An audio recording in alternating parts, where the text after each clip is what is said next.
बोलती पुस्तके. ज्यांना वाचनाचा नाद त्यांना बोलती पुस्तके घाली साद. आमचं चॅनल सबस्क्राईब करा आणि सबस्क्राईब करायला इतरांनाही सांगा. नमस्कार श्रोते मित्र हो, बोलती पुस्तके सादर करीत आहे लेखक विजयकुमार दळवी लिखित कादंबरी जोगवा भाग 12. सकाळची वेळ होती. सरपंच रमाकांत देशपांडे बाहेरच्या सोप्यात वर्तमानपत्र वाचत बसले होते. समोर दोघेजण बसलेले होते. वर्तमानपत्र वाचता वाचता सरपंच एकदम उद्गारले, हात तिच्या आईला. बरं झालं? उत्सुकतेनं समोरच्या माणसाने विचारलं. काय झालं? हेच की, दुसरं काय. पोरं व्हायसाठी पोरींच्या गळ्यात मंतारलेली ताईत बांधणाऱ्या दोघा ढोंगी साधूंनी कणगावाजवळ पोलिसांनी पकडलंय. त्यासनी अटक करून त्यांच्याविरुद्ध गुन्हा दाखल केला आहे. ती आजच्या पेपरात बातमी छापून आली आहे, सरपंचांनी सांगितलं. त्याचवेळी पायऱ्या चढून शंकर वर आला. सरपंचाला राम राम करून म्हणाला, बसलायसा? होय शंकर, ये बस. काय काढलंस बाबा येरवाळी? शंकर खाली बसत म्हणाला, सरपंच, ताक्काला येऊन मोगा कशाला दळवायचा? तुमच्याकडेच आलोय. तुम्हासनी सांगितलं होतं त्याचं काय झालं? सरपंचाने हातातलं वर्तमानपत्र बाजूला ठेवलं. क्षणभर ते काहीच बोलले नाहीत. अधीरतेने शंकर सरपंचांच्या तोंडाकडे पाहत होता. काही क्षणानंतर सरपंच शंकरकडे बघत म्हणाले, शंकर, 4-2 स्थळं म्या बघितलीत. पर खरं सांगू, देवीला सोडलेली पोरं म्हणून कोणी बोलायलाच तयार नाहीत. वाईट वाटून घेऊ नकस, पण त्याला इलाज नाही. मग आत्ता इलाज नाहीच त्याच्यावर? शंकरनं विचारलं. शंकर, एकदा दूध नासलं की परत त्याचं दूध होत नाही. आपले लोक बी असेच आहेत बघ. आपलं तेच खरं म्हणतात, पटवायला गेलं की पटवून घेत नाहीत. ज्या वेळेला पाया पडून तुम्हाला सांगत होतो तेव्हा तुम्ही ऐकाय नाही जा. जाणून बुजून दुधात मिठाचा खडा टाकलासा आणि आता दुधाचा खरवस झाला आणि त्या खरवसाचं दूध करा म्हणून मला सांगायला लागलायचा. शंकरनं खाली मान घातली आणि तो कसा बसा म्हणाला, यमुनेला जट धरली, आईचा विश्वास बसला. मला बी वाटलं जट धरली ती देवीचीच. तेच विचार करायची अक्कलच तुम्हासनी नाही, त्याला कोण काय करणार? अरे एखादं माणूस महिनाभर तापानं फणफणलं आणि केसातनं फणी फिरली नाही की जट ही धरती आज. ती देवीची करणी असं गंगवासारख्या बायका सांगत सुटत्यात आणि तुमच्यासारखी मूर्ख माणसं त्यांच्यावर विश्वास ठेवून त्यांच्या नादाला लागतात. त्याचा परिणाम गंगवासारख्या बायका भोगत नाहीत, तर भोगतात तुमच्यासारखी त्यांच्या नादाला लागलेली माणसं. सरपंच, मेलेल्याला कशाला मारायला लागलायचा? समोर बसल्यापैकी एक जण कळवळ्यानं म्हणाला, मला माहीत आहे, मेलेल्याला म्या मारत नाही, मेलेल्याला जित्ता करतोय. अडचणीत सापडला म्हणून म्या बोलत नाही. शंकर, तुझी पोरगी काय आणि माझी पोरगी काय, ह्यो प्रसंग कुणावर बी येऊ नये. माझ्या परीनं म्या लई प्रयत्न केला, पण हारलो बाबा म्या. माझा यशवंत असता तर आनंदानं जातपात न मानता तुझ्या रेणुकाला म्या सून करून घेतली असती, पण माझ्या नशिबात ते बी राहिलं नाही. पर तू हातपाय गाळू नकस. डोळ्यात पाणी आणून शंकर म्हणाला, हातपाय गाळायला आता हातपाय राहिल्यातच कुठं? पार लुळा पांगळा झालोय मी. पोरगं लुगडं नेसतंय, सारं गाव त्याला हिजडा म्हणून चिडिवतंय. वाटेनं पोरगी निघाली की देवीला सोडलेली पोरगी म्हणून सारी जण तिच्याकडे बघत्यात, खाकरत्यात. आणि बाप असून बी सारं उड्या डोळ्याने मला बघावं लागतंय. वाटतंय जगून तरी काय करावं? कुणासाठी जगायचं? कशासाठी जगायचं? हे सारं बघण्यासाठी? बोलता बोलता शंकर एकदम थांबला. त्याचा आवाज भरून आला. काही क्षण नुसतेच त्याचे ओठ थरथरत होते. हुंदकानावर होऊन तो एकदम उठला आणि खाली मान घालून आल्या वाटेनं बाहेर पडला. तिन्ही सांज झाली होती. गुरं घेऊन शंकर गोठ्यात आला. जनावरांच्या आवाजानं स्वयंपाकघरात असलेली यमुना लगबगीनं उठून पाण्याचा तांब्या घेऊन गोठ्याकडे गेली. शंकरनं गुरांना दावणीला बांधलं. बाजूला असलेल्या गवताच्या भाऱ्यातून थोडं गवत जनावरांच्या गोदनीत टाकलं आणि तो दरवाजाजवळ असलेल्या यमुनाकडे बघत म्हणाला, या वासराला उद्यापासून सोडण्यात काय अर्थ नाही. लई दमीवच आहे.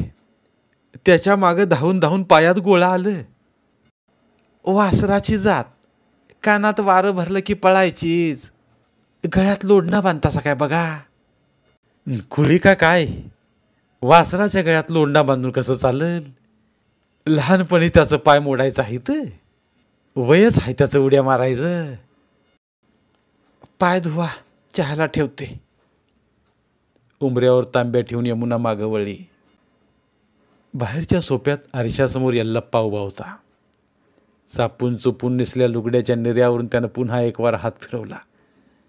अंगात घातल्या झंपरावरून हात फिरवत असताना त्याचं लक्ष समोरच्या आरशात गेलं.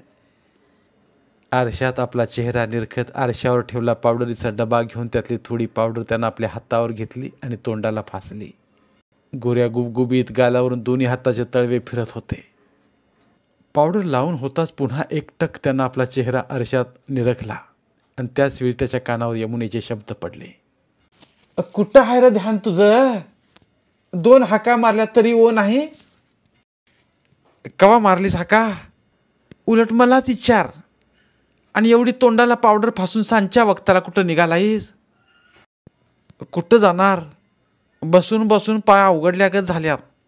तवा जरा पाय मोकळं करून येतो. त्याचा चेहरा निरखत यमुना कळवळून म्हणाली, सकाळी ह्याने गुरामागे जा म्हटलं तर साप नाही म्हणालास. आता म्हातारपणी त्यांनी किती म्हणून काम करायचं रे? ढोरं सांभाळायची, शेतात बघायचं का घर सांभाळायचं? अरे काय काय म्हणून बघायचं त्यांनी? काय 10 हात आहेत काय त्यासनी? कुठलं तरी एक काम हलकं कर म्हणून सांगितलं तरी तुझ्या हातनं होईत नाही. कसं चालायचं घर? घरचं नसल्यावानी वागायला लागलायस. कसं चालायचं? यल्लाप्पा हसला. यमुनाकडे न बघता तो म्हणाला, चालतंय तसं चालवायचं, जमेल तसं रेटायचं. असं म्हणून कसं चालेल पोरा? यल्लाप्पा तिच्याकडे बघून म्हणाला, ज्याची कामं त्यांनी करावी. आम्हासनी सांगून त्याचा काय उपयोग? आमच्या हातनं होणार आहे त्या आम्हासनी सांगायला लागलीस? मग काय होतंय तुझ्या हातनं? यल्लाप्पा वळत म्हणाला, काम करायला अंगात बळ कुठं ठेवलायसा? पातळ नेसवून मोकळं झालासा आणि मर्दाची कामं कर म्हणून सांगायला लागलायसा. आता कसं जमल? आणि तो चालू लागला, अरे निदान चहा तरी पिऊन जा. यमुना म्हणाली, नग, चहानं अंगात लई उष्णता वाढतीया. चहा सोडलाय म्या, पीत बसा तुम्ही. यल्लाप्पा घराबाहेर पडला. उंबऱ्यात उभी असलेली यमुना यल्लाप्पा दिसेनासा झाला तरी तशीच उभी होती. नदीच्या काठावर एका उंबराच्या झाडाखाली महादेव उभा होता. झाडाच्या बुंद्याला हात टेकून तोंडानं शिळी घालत गावाकडून येणारा चांदण्यातला रस्ता न्याहाळत होता. बघता बघता त्या शुभ्र चांदण्यानं झरझर चालत येणारी एक व्यक्ती त्याच्या नजरेत आली. हळुवारपणे शिळी घालणारा तो तरुण महादेव झाडाच्या सावलीतून बाहेर आला आणि त्या शांत वातावरणात त्यानं घातलेली शीळ घुमत राहिली. गावाकडून येणाऱ्या वाटेवरून चालत येणारा यल्लाप्पा त्या खुनीच्या शिळेनं झाडाकडे पाहत चालू लागला. बघता बघता त्यानं झाड जवळ केलं. झाडाखाली उभ्या असल्या त्या महादेवानं समोर येऊन यल्लाप्पाच्या खांद्यावर हात ठेवत विचारलं, चायला केवढा वेळ केलास रे? का दम धरव ना? कसला पैलवान तू? चायला एकदम पैलवान की वरच घसरायला लागलाय की तू. अजून एका दमात 100 बैठका मारतोय म्या. वय दिसतंयच की. चल चांदण्यात बसूया. दोघेही झाडाच्या बुंद्याजवळून चांदण्यात आले. महादेवानं यल्लाप्पाला विचारलं, कसला झकास वास यायला लागलाय रे? हेच की पावडरीचा, दुसरा कसला? बोलता बोलता महादेवाचे दोन्ही हात यल्लाप्पाच्या अंगाशी चाळा करीत होते. अचानक त्या महादेवानं यल्लाप्पाला विचारलं, एक विचारलं तर रागावणार नाहीस ना? विचार की, तुझ्यावर रागवून म्या काय करायचं? खरंच रागावणार नाहीस? आई यल्लूबाई शपथ. वय आई यल्लूबाई शपथ. विचार काय विचारायचं ते. घरात बसून रेणुका काय करते अरे? निश्वास सोडून यल्लाप्पा म्हणाला, काय करणार? धुणं पाणी भांडी कुंडी, दुसरं काय करणार? नाही, घरातनं कधी बाहेर पडत नाही म्हणून विचारलं. लई दिवस झालं तिला बघून. यल्लाप्पा काहीच बोलला नाही. महादेव म्हणाला, यल्लाप्पा असं कर की. कसं? उद्याला तुझ्या संग तिला बी घेऊन ये. कुठं? इथंच की झाडाखाली. का? का रे कायले का? तेवढंच तिला बी बरं वाटेल. बसलेला यल्लाप्पा ताडकन उठला. महादेवाकडे संतापानं बघत तो म्हणाला, पुन्हा असं काय बोलशील तर बरं व्हायचं नाही, सांगून ठेवतो. बसला महादेव बी उठला आणि यल्लाप्पाच्या खांद्यावर हात ठेवून समजावणीच्या सुरात म्हणाला, रागावणार नाहीस म्हणून यल्लूबाईची शपथ दिलीस की रे? वय, ती दिली या म्हणूनच नुसतं बोललो, नाहीतर पायतान काढला असतं. रेणुकाचं लगीन करणार हाय, ती वाटेवर पडलेली नाही. माहिती आहे, माहिती आहे, वाटेवर पडली नाही ते. अजून अंड्यातच आहेस यल्लाप्पा तू. सगळ्या जगाला ठावा आहे ती देवाला सोडलेली आहे ते. तुझ्या बानं पायतानं झिजवली, सरपंचानं गावं धुंडाळली, तरी बी तिचं लगीन जमलं नाही. हे काय ठावं नाही वय मला? आता करायचाच नवरा म्हटलास तर या मळबातनंच नवरा पडाय पाहिजे. या दुनियेत तरी काय मिळायचा नाही. देवीला सोडलेल्या पुरी जे करत्यात तेच तिनं बी करायला पाहिजे. तोंडावर महाद्या, नाहीतर. अरे जा, काय करणार आहेस? बोलून चालून हिजडा तू. यल्लाप्पा तावातावानं महादेवाच्या अंगावर धावला आणि त्या झाडाच्या सावलीत महादेवाची एक सनसनीत थप्पड यल्लाप्पाच्या गालावर रंगली. यल्लाप्पा अर्वाच्य शिव्या देत असतानाच महाद्यानं लात उगारली. यल्लाप्पाच्या लक्षात यायच्या आत त्याची लात यल्लाप्पाच्या पोटावर बसली. अय्या करत यल्लाप्पा मटकन खालीच बसला. क्षणभर त्याच्या डोळ्यांसमोर काजवे चमकले आणि त्याच वेळी महादेवाचे शब्द त्याच्या कानावर पडले. लई पुळका आहे, बहिणीचा ठावा आहे मला. बघशील 4 दिवसात तुझी भन घरात पडतीया का रस्त्यावर पडतीया ते. एवढं बोलून महादेव यल्लाप्पाकडे न बघता पाय आपटत वाटेला लागला. यल्लाप्पा बराच वेळ पोट दाबून धरून तसाच झाडाच्या सावलीत बसून होता. बऱ्याच वेळानं तो उठला आणि तोही सावकाशपणे चांदण्या रात्रीत घरची वाट चालू लागला. यल्लाप्पा घरची पायरी चढणार तोच शंकर समोर आला. सावकाशपणे पायऱ्या चढणाऱ्या यल्लाप्पाकडे पाहत शंकरनं विचारलं, कुठं गेला होतास?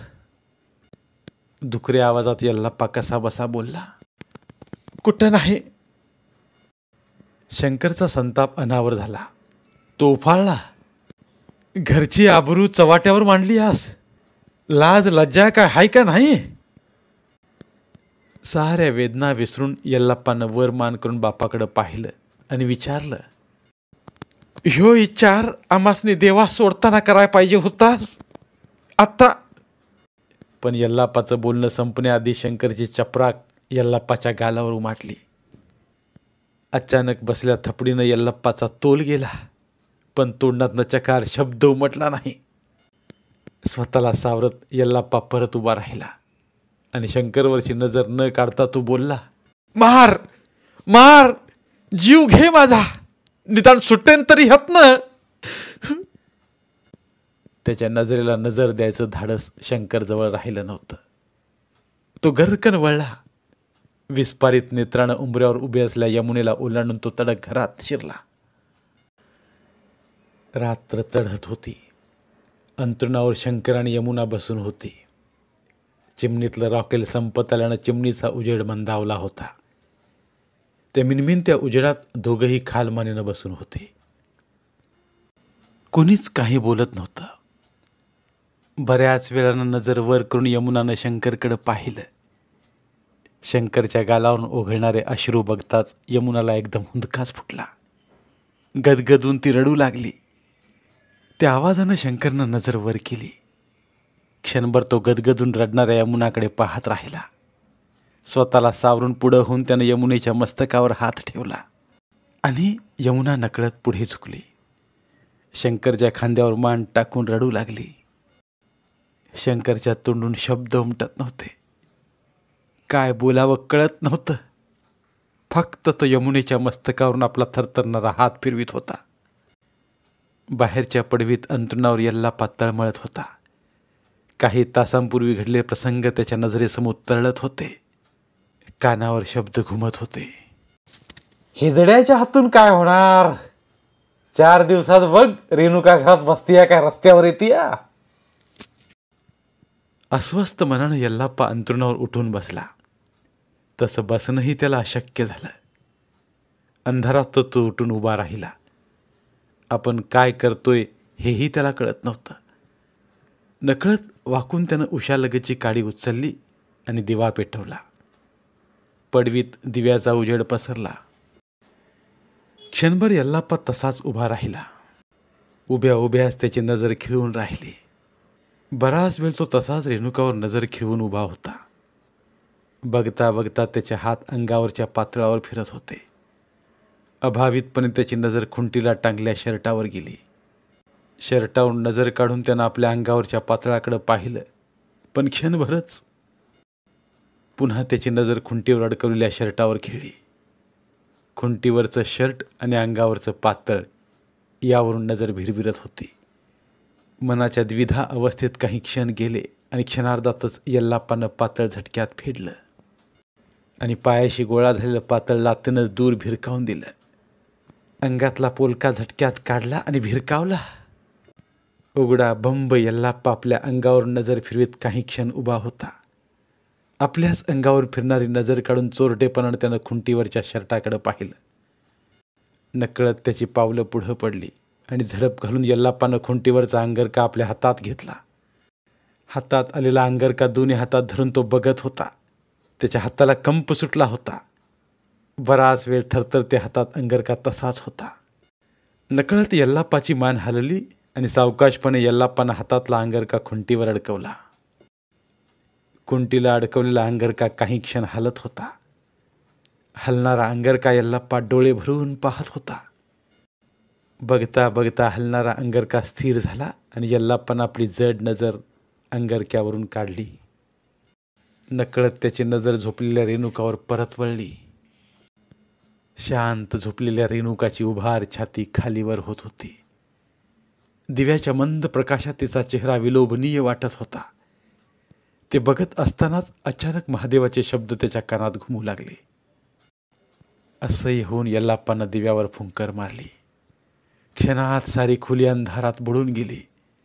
त्या अंधारात यल्लाप्पा तसाच उभा होता. त्या शांत वातावरणात रातकिड्यांचा आवाज घुमत होता. नकळत यल्लाप्पाची पावलं उचलली. करकरत दरवाजा उघडला आणि काही क्षणातच पुन्हा दरवाजा आवाज करीत बंद झाला. त्या शांततेत त्यानंतर फक्त रातकिड्यांचाच आवाज उठत राहिला.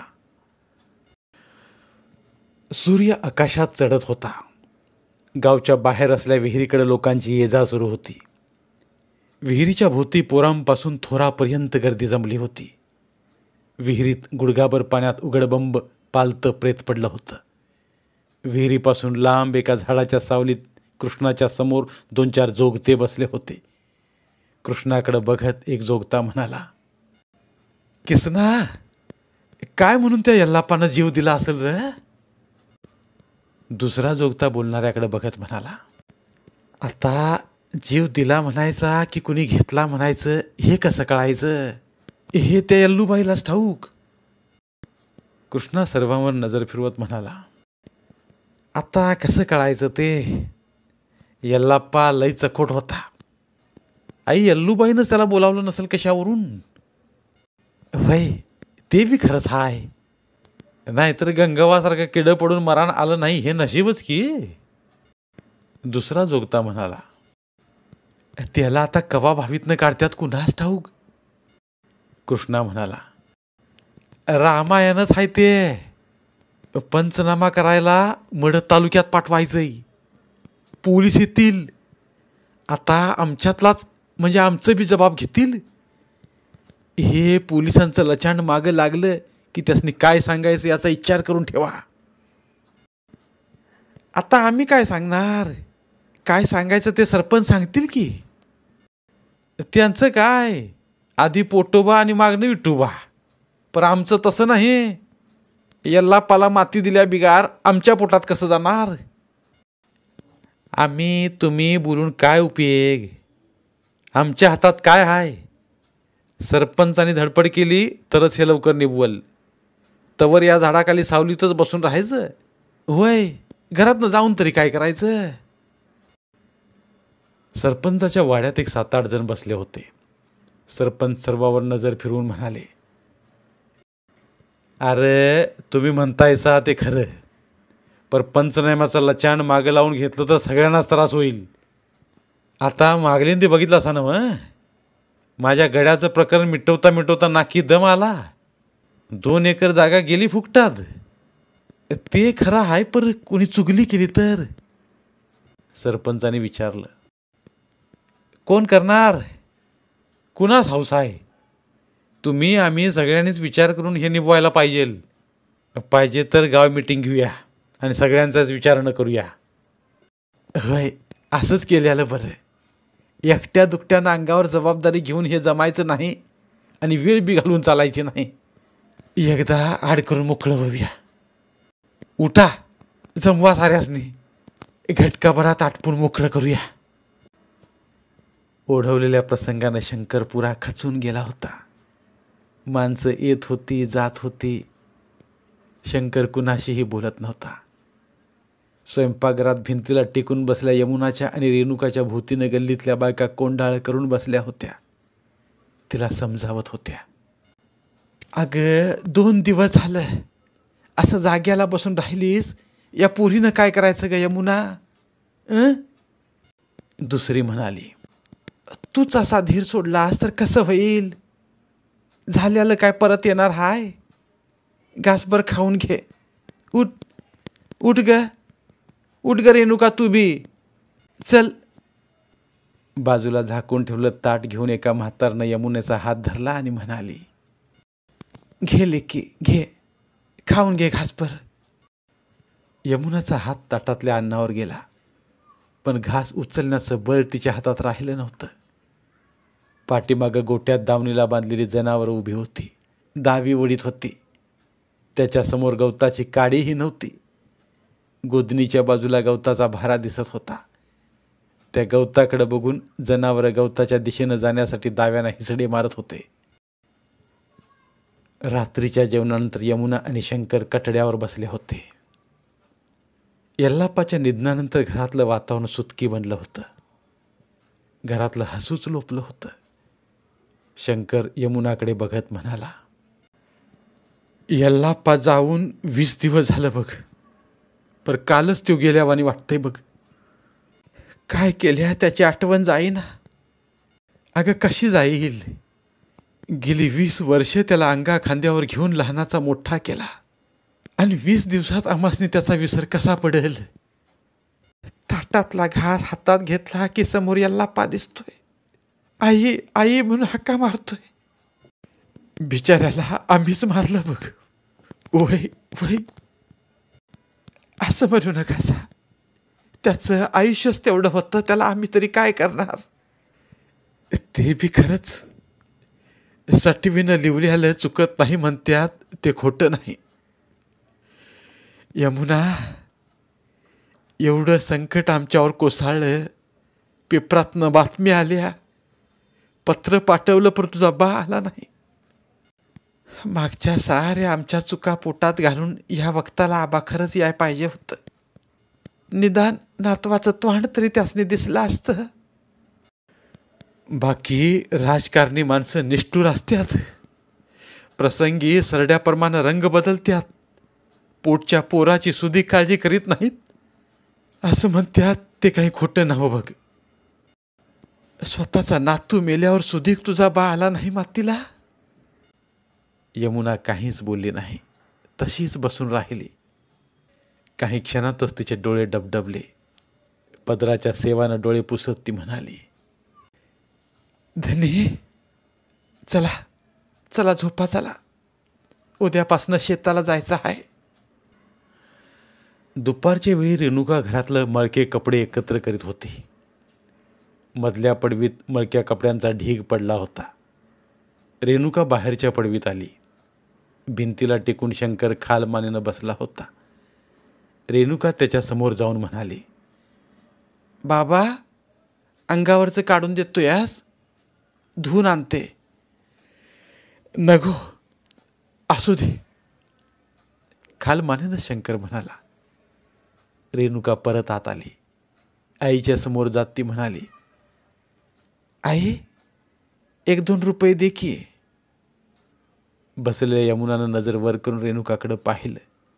रेणुका म्हणाली, जातानाच दुकानातनं साबण घेऊन जातो, लई कापड आहेत. उसासा सोडून यमुना म्हणाली, उन्हाचं कशाला जातीयास पोरी, ऊन खाली होऊ देत मग जा. आईकडे बघत रेणुका म्हणाली, ह्या येळेला गेलं तरच दगड मोकळा मिळेल. काही न बोलता यमुनानं पेटी उघडली.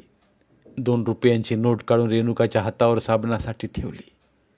रेणुका नोट घेऊन बाहेर आली आणि कपड्याचं गाठोडं काकत मारून ती घराबाहेर पडली.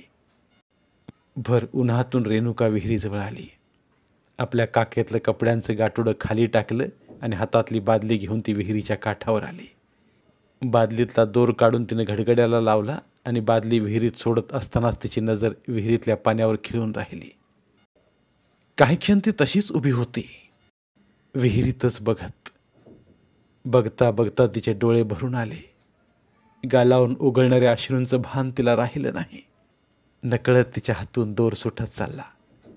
लोखंडी घड्याच्या होणाऱ्या आवाजानं ती भानावर आली आणि हातातला दोर सावधपणे ती सोडू लागली. बादली भरली तसं रेणुकानं भरभर बादली वर घेतली. हातात आलेली बादली तिनं दगडाजवळ आणून ठेवली. कपड्याचं गाठोडं सोडलं आणि एक एक कपडा भिजवून ती दगडावर ठेवू लागली. सारे कपडे भिजवून होताच ती दगडावर बसली आणि हातातला साबण कपड्याला लावू लागली. आणि अचानक तिच्या कानावर खाकरण्याचा आवाज आला. तिनं चुहूकडं पाहिलं. समोर महादेव उभा राहून तिच्याकडे बघून हसत होता. तिची नजर वर जाताच महादेवानं विचारलं, लई धुणं आणली आज की. रेणुका काहीच बोलली नाही. खाली मान घालून ती परत आपल्या कामाला लागली. पण क्षणभरच तिला आपलं काम करता आलं. तिच्या अगदी नजीक दगडावर खिळलेले पाय तिच्या नजरेत आले. रेणुका हातातला साबण टाकून ताडकन उभी राहिली. संतापानं तिनं समोर उभ्या असल्या महाद्याकडे पाहिलं, पण तिच्या संतापाचा काहीही परिणाम न झाला. महाद्या हसून म्हणाला, अरे च्या, देवीला सोडलेल्या पुरीसनी बी राग येतोय की. फणकारानं रेणुका म्हणाली, गप गुमान जा, नाहीतर काय करशील. बाकी यल्लाप्पाची भन शोभतीच बघ. तू बी असा चिडायचा आणि मागणं गळ्यात पडायचा. हे बघ रेणुका, उगाच उन्हात तापू नगस.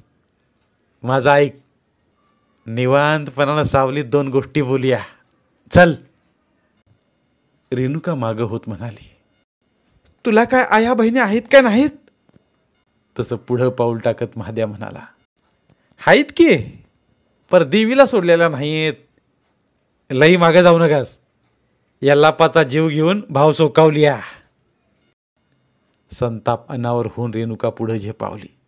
हात उगारून ती कडाडली, मुडदा बशिवला तुझा. पण ती काही पुढे बोलायच्या आतच महाद्यानं आपल्या दणकट हाताने तिचा हात पकडला. ती हात सोडवून घेत असतानाच महाद्याचा दुसरा हात तिच्या कमरेभोवती आवळला गेला आणि बघता बघता तिचं शरीर महाद्याच्या खांद्यावर उचललं गेलं. तिचं ओरडणं ऐकायला आजूबाजूला चिटपाखरूही नव्हतं. महाद्या तिला घेऊन शेजारच्या वाढलेल्या पिकाच्या दिशेनं झेपावत होता. अस्ताव्यस्त झालेलं वस्त्र सावरण्याचं भानही रेणुकाला राहिलं नव्हतं. विस्कटलेले केस वाऱ्यावर उडत होते. ओरडायचं भानही तिला राहिलं नव्हतं. गळ्यात दाटलेला हुंदका बाहेर पडत नव्हता. तिची भकास नजर गावावर खिळली. काही वेळ ती लांबवर दिसणाऱ्या गावाकडे पाहत होती. अचानक तिच्या साऱ्या अंगाला कापरा सुटला. गळ्यात दाटलेला हुंदका बाहेर पडला आणि सारं बळ एकवटून तिने किंकाळी फोडली आणि गावच्या दिशेनं पळत सुटली. भिजलेल्या कपड्याचा ढीग उन्हात होता. धन्यवाद. उर्वरित कादंबरी पुढील भागात. मराठीतील प्रतिभावंत लेखकांचं साहित्य, कथा, कादंबऱ्या ऐकण्यासाठी आमचं बोलती पुस्तके हे चॅनल सबस्क्राईब करा आणि मराठी साहित्याचा प्रसार करण्यासाठी प्रत्येक मराठी माणसाला सबस्क्राईब करण्यासाठी आवाहन करा आणि बोलती पुस्तके या साहित्य चळवळीत सहभागी व्हा. आपले पुन्हा एकदा धन्यवाद.